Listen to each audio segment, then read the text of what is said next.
అత్త కోడళ్ళ gossips. ఒక్కొక్కరితో gossip ఒక్కొక్క రేంజ్లో అయితే అత్త కోడళ్ళ ముచ్చట్లు ఇంకో రేంజ్లో ఉంటాయి. సో తర్వాత టీ టైం వచ్చేసి మేము అందరం కలిసి తాగేస్తాం అనమాట. గుడ్ మార్నింగ్, వెల్కమ్ అండి. ఎట్లా ఉన్నారు మీరు అందరూ? నాకు కమెంట్ చెప్పండి. నేను చాలా చాలా చాలా బాగున్నాను. సో మార్నింగ్ మస్తు సీన్స్ ఇట్లుంటాయి. రిత్తుగాడు మ్యాక్సిమం ఈ మధ్య అత్తయ్యతో పడుకుంటున్నాడు, కానీ నేను నాతో పడుకున్నాడు. సో శేఖర్ పైన పడుకుంటారు బెడ్ మీద, మేము వచ్చేది అక్కడే కింద పడుకుంటాం. ఇక్కడ రమ్య వాళ్ళు పడుకుంటారు. సో స్పెషల్ బెడ్రూమ్ లేకపోవడం వల్ల ఈ సంఖ్యలో ఒకరు ఆ సంఖ్యలో ఒకరు అట్లా పడుకుంటాం అనమాట. తర్వాత తేజు అత్తయ్య బయట పడుకున్నారండి.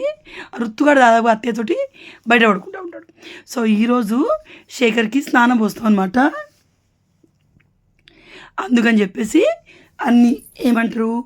అన్ని పక్క బట్టలు ఇవన్నీ ఉతికేస్తున్నాం. సో అవే మా అత్తయ్య తీస్తూ ఉన్నారు. సో తేజు వాడు ఫ్యాన్ వేసుకొని మంచిగా పడుకున్నాడు. ఈ ఆరు బయట పడుకోవడం అనేది 90s కిడ్స్కి ఆ ఫీల్ బాగా తెలుస్తుంది. ఇప్పుడు కిడ్స్కి ఫీల్ అర్థం కాదు. ఇప్పుడు మన పిల్లలు బయట పడుకున్నా ఆ వెదర్ని అప్పుడు మనం ఎంజాయ్ చేసేవాళ్ళం. అప్పుడు కూలర్లు ఏసీలు మనకి ఎక్కువ తెలియదు కాబట్టి ఆ చల్లదనం ఏసీ కంటే ఎక్కువ అనిపించేది. అంటే ఈ చల్లదనం ఏసీ అంటారా కూడా అప్పుడు తెలీదు. సో ఇప్పుడు ఏసీ కంటే బెటర్గా ఉంది అని అంటారు పిల్లలు. సో ఇది మా వంటిల్లు. పొద్దుంతా నాకు ఇంట్లోనే ఆఫీస్ వర్క్ ఉంటుంది, ఎందుకంటే ఇదే నా ఆఫీస్. తర్వాత వీళ్ళు నా క్లయింట్స్. వీళ్ళు డేకి ఒక 3 times నన్ను పలకరిస్తారు. వచ్చి అట్లీ దోమాలని ఉంటుంది. తర్వాత బట్టలు ఆరేసుడు. ఈ బట్టలు ఆరేసుడు నా డ్యూటీ కాదు, ఎందుకంటే నేను బట్టలు సరిగా ఆరేయా అని మరి అమ్మకి మా అత్తకి ఒక ఫీలింగ్ ఉంటుంది. సో దాన్ని నేను క్యాచ్ చేసుకొని ఎంతసేపు మీరైతే బాగా ఆరేస్తారు, మీరు ఆరేసుకోండి, మీరైతే బాగా ఆరేస్తారు, మీరు ఆరేసుకొని చెప్పేసి యూజ్ చేసేసుకుంటాను అనమాట. అంతేగా. సో ఈ బట్టలు నైట్ ఆరేస్తామండి, మార్నింగ్ వరకు ఆరుతాయి. లేకపోతే పొద్దున కొట్టే ఎండకి బట్టలు ఆరేస్తే ఆ కలర్ ఏ కలర్ అనేది మనం మర్చిపోతాం. తేజువాడి షార్ట్ బ్లాక్ ఉండేది, అది గ్రే కలర్లో అయింది, మర్చిపోతాయి. సో మల్లెపూలు మీరు ఎప్పుడైనా అబ్జర్వ్ చేయండి, గుత్తులు కంటే ఎక్కువ జోడిగా ఉంటాయి. సో 2 పేరుగా వస్తుంటాయి, ఎందుకో తెలీదు. అండ్ మనం కట్టెలు తేవడానికి కూడా వెళ్ళాలి. ఈ కుండ నాకు ఇక్కడ కనిపించింది, ఎందుకు దీనిలో కుండలో బిర్యానీ కట్టెల పొయ్యి మీద ట్రై చేయకూడదు అనిపించింది. సో ఏమంటారు, ట్రై చేద్దాం ఇందులో కుండ బిర్యానీ. కానీ మా ఇంట్లో ఉన్న 7గురికి ఇది ఎవరికి సరిపోతుంది కూడా డౌట్ వస్తుంది. బాగైంది అనుకోండి, రిపీట్గా మళ్ళీ చేసుకుందాం. కుండలో బిర్యానీ ట్రై చేద్దామా, కమెంట్లు చెప్పండి. తర్వాత పొద్దున్న లేచినాక ముందు దాదాపుగా నైటే బోల్ తోమేస్తాను. ఎక్కువనే అనుకోండి నైటే తోముతాను, లేకపోతే మా అత్తయ్య పొద్దున్న లేవగానే తోమిద్ది. సో నాకు ఈ ఆడే అంత టెన్షన్ ఉంటుంది. అందుకని చెప్పేసి తక్కువ ఉన్నప్పుడు వదిలేస్తాను. నేను లేకపోయినా మా అత్తయ్య తోమినా పర్లేదు, దాదాపు నేను లేచి తోముతానండి. కానీ ఎక్కువ నేనైతే వదిలేదు. సో లేచిన వెంటనే ముందు కిచెన్ క్లీన్ చేయాలి. హైదరాబాద్లో అట్లా ఉండదు, లేచిన వెంటనే ఏ క్లీనింగ్ ఉండదు. బయట వాకిలు ఉడిచి అలుకులు చల్లుడు తప్ప నేను నైటే అన్నీ వేసుకొని పడుకుంటాను.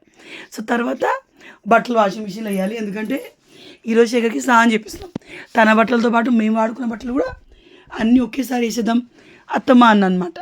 సో మా అత్తయ్య సరే అని చెప్పి వేసే బిడ్డ అనింది. సో మాకు ఊర్లో వాటర్కి ప్రాబ్లం అయిపోతుంది, సరిపోవట్లేదు వాటర్. ఊర్లో కాదు, మా ఇంట్లో నల్లా కొంచెం ట్యాప్ తక్కువ సేపు అని మేము తెలంగాణలో దాన్ని ట్యాప్ అంటారని తెలుసు, మేము నల్లా అని అంటాం. సో నలబెట్టిండా అన్నట్టు. సో ట్యాపు పెట్టినా సరిపోవట్లేదు, ఇంతమంది ఉన్నాం కదా. మళ్ళీ శేఖర్కి అట్లా తెల్లవయేసరికి ఊరికే వాటరు ఉతుకుతూ ఉన్నాం పక్క బట్టలు. సో అట్లా తర్వాత దాదాపుగా రెగ్యులర్గా నేను లేచే వరకే మా అత్తయ్య ఇదంతా ఇంటెలుగా ఉందంతా, ఇటు గద్దెల మీద ఉందంతా, అటు ముందట అంతా ఊడ్చేస్తారు. కానీ ఈరోజు నేను ఊడుస్తా పో అత్తమ్మ అని చెప్పేసి మా అత్తయ్యని పంపించి నేను ఊడిసిన. నడుము టింగు అన్నది.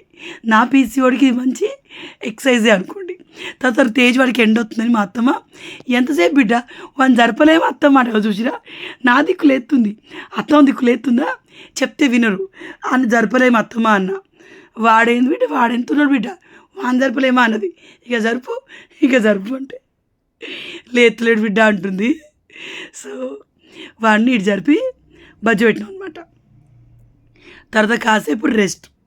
సో ఈరోజు శేఖర్కి మనకి కొంచెం తగ్గిపోయిందనమాట. అమ్మవారు పసుపు అండ్ వేపాకు పెట్టి స్నానం చేపిస్తే కొంచెం బెటర్గా ఉంటుంది, అంటే చేపియాలి కూడా 9th డే. సో చేపిస్తామని ఫిక్స్ అయిపోయినాం. ఈ 9 days తనకి స్నానం చేపియలేదు, ఎందుకంటే అక్కడక్కడ కొత్తగా అవుతూనే ఉందన్నమాట. సో ఇది చూడండి ఎంత పీస్ఫుల్గా పడుకుంటున్నా, ట్రబుల్ మేకర్, లేతేనే పంచాయతీలు స్టార్ట్ చేస్తాడు. సో మా అత్తయ్య ఆడ కూర్చుంది, నేను వెళ్ళి ఆ బోల్ తోమతత్తమ్మంటే, ఇప్పుడు ఎందుకు బిడ్డ నేను తోమతత్తి అన్నది. నేను తోమతత్తమ్మా నువ్వు ఎందుకని చెప్పేసి. సో నిజంగానే కదండి, అత్తయ్యలకి, మా అత్తయ్యకైతే పుట్టింటికి మా అత్తయ్య వెళ్ళదు. సో ఇప్పుడు నా పెళ్ళి కాకముందు వెళ్ళేవాళ్ళు, తర్వాత ఏదో అయింది, మా అత్తయ్య అటు అసలు వెళ్ళదు, వాళ్ళ అమ్మనే వచ్చేది. సో మా అత్తయ్యకి ఎక్కడ రెస్ట్ ఉండదు, బిడ్డ వాళ్ళ ఇంటికి వెళ్తే ఎట్లా ఖాళీ ఉండరు. నా దగ్గరికి వచ్చి అన్నీ ఏం చేస్తా అన్న, ఎట్ ద ఎండ్ శేఖర్ ఏదో ఒకటి చేయమని మా అత్తయ్యకి వంట చెప్తాడు. సో తనకి కోళ్ళు వచ్చేకైనా రెస్ట్ ఉండాలి కదా అన్నది నా ఫీలింగ్ అనమాట. సో ఇంట్లో ఇప్పుడు వాకిలి నేను ఊడలేను, ఎందుకంటే పొద్దున్న లేవలేను. సో నేను చేయాల్సిందని నేను చేయగలుగుతా. తర్వాత పిల్లలు ఎంత పెద్ద అయినా కానివ్వండి, లేచిన వెంటనే ఎందుకో అమ్మని ఎత్తుకుంటూ వస్తారు, ఎందుకో తెలీదు. మా రిత్తు కూడా అంతే. ఇప్పుడు వాడు 5 years, ఎవరు ఎత్తుకున్నా వాడు ఆగడు, ఏడుస్తుంది. 5 years కాదు, ఇప్పుడు నవంబర్లో 5 years. సో ఎవరు ఎత్తుకున్నా ఆగడు, కానీ లేవగా నేను ఎత్తుకోవాలి, వానికి నేనే కనిపించాలి. తేజ్ కూడా అంతే, లేచిన వెంటనే ఏడున్నా అని ఎత్తుకుంటూ వచ్చి కూర్చుంటాడు. సో వీళ్ళు మగపిల్లలు కదా, కొన్ని రోజుల తర్వాత ఇలా ఉండరు, పెద్ద వెనక వాళ్ళ ఫ్రెండ్స్, బయట తిరగడం ఇవన్నీ ఉంటాయి. సో ఏదో ఇప్పుడు ఎక్కువ స్పెండ్ చేయాలి వీళ్ళతోటి, తర్వాత టైం తొందరగా వెళ్ళిపోతుంది. తర్వాత నేను కడుగుతా అత్తయ్య అని చెప్పేసి బకెట్ నీళ్ళు తెచ్చిన, 1 side అంతా కడిగినాక మా అత్తయ్య కాదు మొత్తం సర్ఫ్ షాంపూ కలిపి పోద్దాం బిడ్డ అనేది. నేను అదే పోసుకులో కడిగిన అత్తమ్మ అంటే కథ ఇక్కడే నాకు కోపం వస్తుంది, ఎందుకంటే నేను కడుగుతాను, మా అత్తయ్య రెస్ట్ తీసుకోవచ్చు, వేరే ఏదైనా చేసుకోవచ్చు, టీ తాగొచ్చు. నేను తెల్లగా కడుగుతా పో అన్నది, అంటే నేను తెల్లగా కడగానా ఏంటో, ఇక మీ ఇష్టం అత్తయ్య అని చెప్పి అప్ప చెప్పినా అట్లా అని చెప్పి మనం జబర్దస్త్ చేసుకుడు, మనమే చేస్తామని నేను అనను. మీ ఇష్టం అత్తయ్య అని చెప్పేసి ఏం చెక్క వచ్చేసా అనమాట. తర్వాత ఇక్కడ పొయ్యి వెలిగించేసి, ఎందుకంటే శేఖర్కి వేడి నీళ్ళలో కూడా వేపాకు వేసి స్నానం చేపిద్దామని చెప్పేసి. ఓవరాల్ థింగ్లో శేఖర్కి ఇట్లా అమ్మవారు అయినప్పుడు నేను మొత్తానికి తెలుసుకున్న కొన్ని విషయాలు, ఒక్కొక్క ఏరియాలో, ఒక్కొక్క దగ్గర, ఒక్కొక్కలాగా, ఒక్కొక్క ఊర్లో, ఒక్కొక్క ఇంట్లో, ఒక్కొక్క క్యాస్ట్లో పద్ధతులు ఒక్కొక్కలా ఉంటాయి. కొంతమంది వేపాకు పసుపు ముద్దలు చేసి తినబెడతారు అన్నారు. శేఖర్ అంటే నేను బతుకుతానా, ఇప్పటికే నోరేటో చేదుంది, నేను ఇంకా అవి తింటానా అన్నాడు. నెక్స్ట్ కొంతమంది పువ్వులు పెట్టుకోవద్దు అన్నారు. మా దగ్గర పూజలు చేస్తారు, పువ్వులు పెట్టుకుని అవేమి ఉండదు, ఒక తాలింపు వేయరు, బయట వాళ్ళు వచ్చినప్పుడు కాలు కడుక్కొని రావాలి. తర్వాత పోచమ్మ తగినాక మనకు వీలైనప్పుడు పోచమ్మ తల్లికి పండగలాగా అంగడి సాగియాలన్నమాట. సో ఇవాళ తనకి స్నానం చేపిస్తాం కాబట్టి ఈరోజు శేఖర్ మంచిగా బయట మాతో కలిసి టీ తాగుతుంది. ఇన్ని రోజులు తను టీ కూడా తాగలేదు. సో చాయ్ తాగుతున్నాం. నేను ఇల్లంతా కూడా పోయినా అంటే కారీలు, తోసులు, బ్రెడ్లు ఏది ఉంటే అది తెస్తా, ఎందుకంటే రిత్తుకి ఛాయ్లోకి ఏదో ఒకటి ఉండాలి, మెయిన్గా నాకు రమ్యకు కూడా ఉండాలి. సో ఖచ్చితంగా తెస్తా. అదేంటోనండి 5-6 కూడా తినేసరికి తెచ్చిన రోజే అన్నీ అయిపోతున్నాయి, మళ్ళీ గాలిపూలు అంత ఫ్రెష్గా దొరకవు. సో మొత్తంగా ఈ అత్తమంతా కడిగేసింది ఆల్మోస్ట్. చూడండి కడుగుడైతే ఆల్మోస్ట్ అయిపోయింది. ఇక దీన్ని నేను తుడుచుకురావాలి, మళ్ళీ తుడుచుకొస్తే తొందర ఆడుతుంది, లేకపోతే మా పిల్లలు ఊరికే అటు తిరుగుతారు, కాళ్ళ మరకలు పడతాయని టెన్షన్ ఉంటుంది. సో చూడండి, కానీ అనుకుంటాం కానీ ఈ ఇంటిని మనం తుడవలేము, ఖచ్చితంగా కడుగుడే. అండ్ వీక్లీ వన్స్ సాటర్డే అత్తయ్యకి ఒక పొద్దు ఉంటుంది కాబట్టి సాటర్డే ప్రతిరోజు కడుగుతాం అనమాట. సో ఇప్పుడు తనకి పోస్తాం కదా మనం స్నానం, అందుకు తుడడం, ఇల్లంతా క్లీన్ చేసుకోవడం. సో కొంతమంది ఏమో అమ్మవారి ఇంట్లో ఉంది కాబట్టి ఇల్లు క్లీన్గా ఉంచితే అమ్మవారు ఇక్కడే ఉంటుంది అన్నారు, ఇంకొంతమంది బ్యాక్టీరియా ఉంది కాబట్టి ఇల్లు క్లీన్గానే ఉండాలన్నారు. సో ఏంటోనండి ఏం అర్థం కాలే. తర్వాత ఇది చూడండి, నాకు ఇట్లా దేవుడు మనం ఏదో బోనాలు వేసినప్పుడు ఇట్లా పట్టుకొని దేవుడు వచ్చి డ్యాన్స్ చేస్తారు చూడండి, వాళ్ళు అట్లా అనకూడదు, వాళ్ళని చూస్తే ఎందుకో బాగా భయం వేస్తుంది. మీలో ఎవరికైనా అట్లనే దేవుడు వచ్చిన వాళ్ళని చూస్తే భయం వేస్తుందా? నాకు కమెంట్లో చెప్పండి. ఎంతమంది పని చేసుకుంటున్న వీడియో ఇస్తున్నారు, అదిగో కమెంట్ చూడండి. మీరు పని చేసుకుంటున్న వీడియో ఇస్తారు సరే, మరి కమెంట్ ఎందుకు చేస్తలేరు? మొన్నటిదాకా రెగ్యులర్గా కమెంట్ చేసిన కమెంట్స్ ఇప్పుడు రావట్లేదు. ఒకప్పుడు నేను కమెంట్కి రిప్లై అయ్యినప్పుడు బోల్డ్ అని కమెంట్స్, ఇప్పుడు నేను రిప్లై ఇద్దాను డైలీ. నేను వాట్సాప్ కూడా ఓపెన్ చేయ, అన్నిసార్లు నాకు కమెంట్ చూస్తూ ఉంటాను, ఎవ్వరు కమెంట్ చేయట్లేదు. ఎందుకండి? చేయొచ్చుగా కమెంట్, నేను రిప్లై ఇస్తా కదా.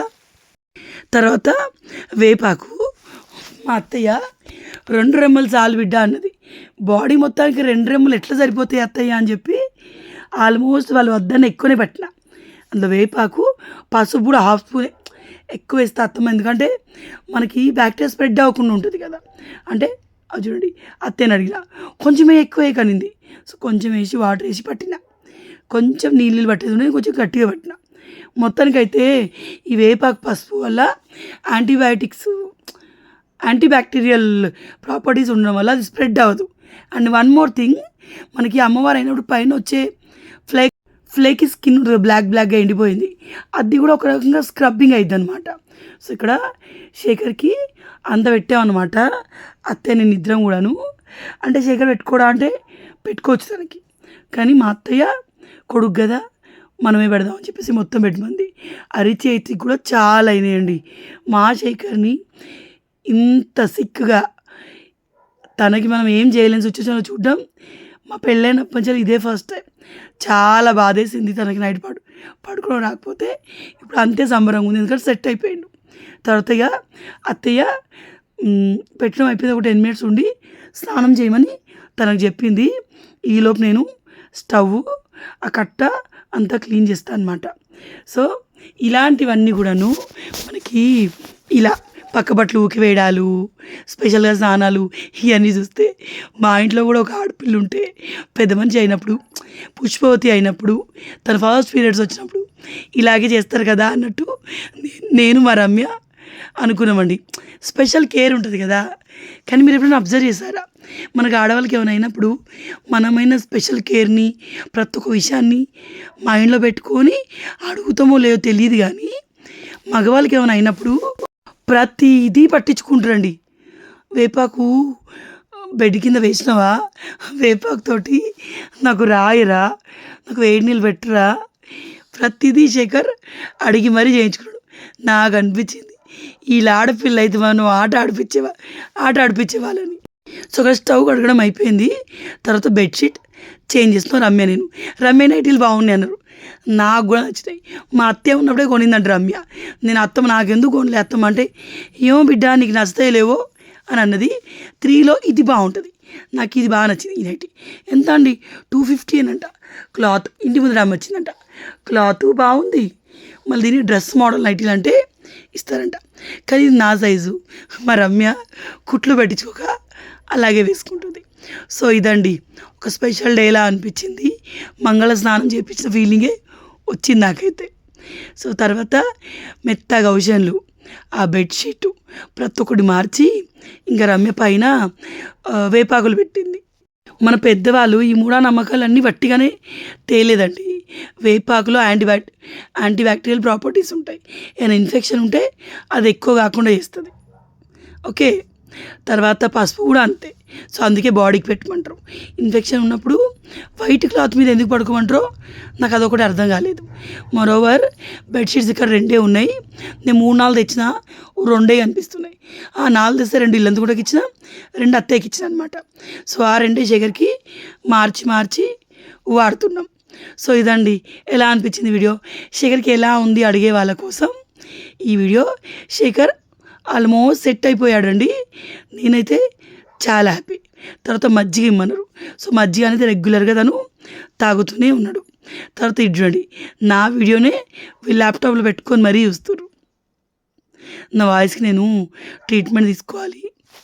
డాక్టర్ అప్పుడు సర్జరీ అన్నాడు, సర్జరో ట్రీట్మెంటో ఏదో ఒకటైతే తీసుకోవాలి. నా 7 years బ్యాక్ వీడియో చూసి చాలామంది వీడియోస్ ఎంత బాగున్నాయి అక్క, నువ్వు ఎంత క్యూట్గా ఉన్నావు అక్క, నీ వాయిస్ ఎంత బాగుంది అక్క అన్నారు. నిజమే, నాకు కూడా అట్లే అనిపిస్తుంది. బట్ ఇప్పుడు క్యూట్ కాలేను, మనం ఆల్రెడీ ఒక ఏజ్కి వచ్చాం. అప్పుడు అంటే చిన్నోళ్ళం కొంచెం ఏమంటారు 27, 26 అట్లా. సో ఈ పట్టీలు చూసారా, సేమ్ మా శేఖర్ నాకు మా రమ్యకి సేమ్ తీసుకున్నారు, కానీ ఒకేసారి తీసుకోలేదు. అంతే, బాయ్.